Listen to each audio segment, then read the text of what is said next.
Should pharmacists be worried about ChatGPT? My name is Yasser. I've worked as a pharmacist for the NHS for approximately 7 years now, and I've recently seen the fact that AI is all over the news. ChatGPT has taken the news by storm, and I want to answer the question of whether or not you should be worried as a pharmacist. So what we're going to do is I'm going to test the capabilities of ChatGPT during today, ask it some questions that a pharmacist may receive, and we can see how it performs. Okay, let's start with the first question. The first question is a question that I recently asked in a training session that I provided for foundation training pharmacists, and it's, well, which one of the following is not a suitable antibiotic for community acquired pneumonia? Let's see if ChatGPT has the capability of answering the question.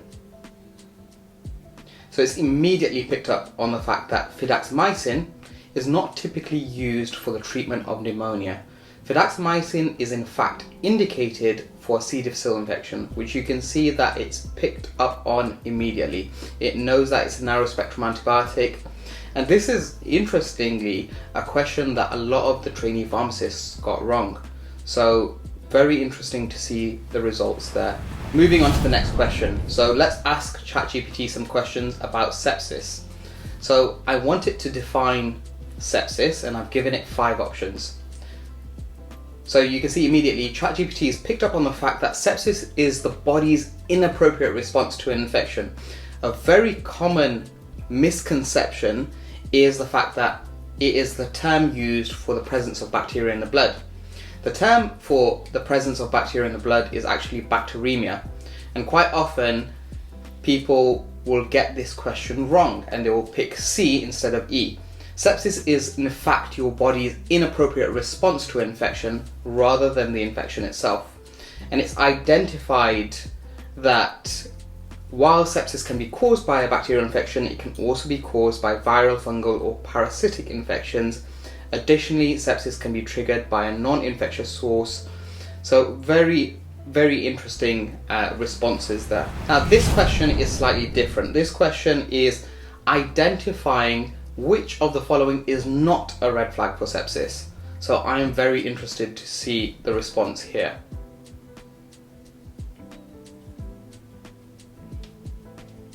So very interesting response, and incorrect. The answer is incorrect. The ChatGPT has picked recent chemotherapy as not being a red flag for sepsis. Recent chemotherapy is a red flag for sepsis. If you've got patients with an evidence of infection and that has had recent chemotherapy, there is a high risk of this patient developing sepsis. The one answer that was not a red flag is high temperature. Although high temperature and a fever can be present with a lot of septic patients, it is not a red flag criteria for sepsis in the UK. Let's see if I can ask this question with regards to the fact that it's based in the UK. So I'm going to ask the same question in the UK. No, it still does not identify the fact that recent chemotherapy is in fact a red flag criteria for sepsis. So let's move on to the final question that I'm going to ask ChatGPT. So the question is, which of the following is not in the sepsis 6 pathway?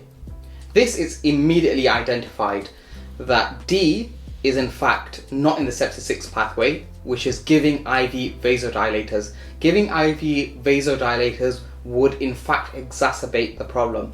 It's provided the 6 interventions for the sepsis 6 pathway, which is to give high flow oxygen, take blood cultures to identify the causative organism, giving broad spectrum IV antibiotics, giving IV fluids, measuring the serum lactate levels due to high levels of anaerobic respiration, and monitoring the urine output, which gives you an idea of how the kidneys are functioning for a patient with sepsis.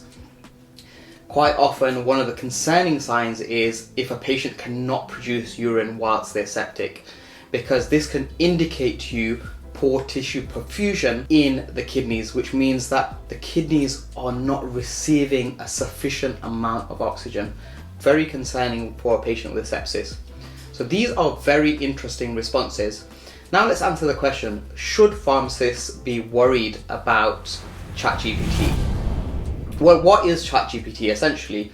ChatGPT is something that's taking the internet by storm because of the fact that it can take all of the information that's out there on the internet and produce a response to your particular question.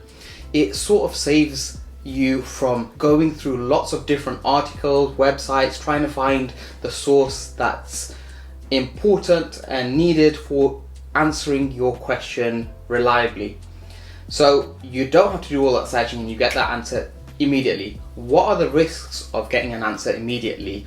Well, there's an immediate risk of bias. There are times where you will see a response from ChatGPT which will not be the answer that you're looking for. And from a pharmacist's perspective, the internet has been there for years and years now, and that has not provided us a concern with regards to our roles.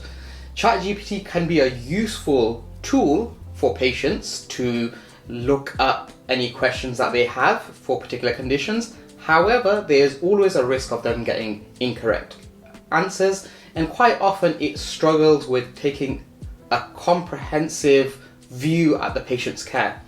However, I would say for pharmacists that are completely unfamiliar with artificial intelligence to start getting familiar with artificial intelligence now. There's a really great quote that I saw from Mogoda that said that AI is probably not going to take your role, but someone that knows how to use AI probably will. And that's exactly what will happen. People who know how to use artificial intelligence properly will be able to utilize and work through things in a much quicker, much more accurate manner and probably produce better work.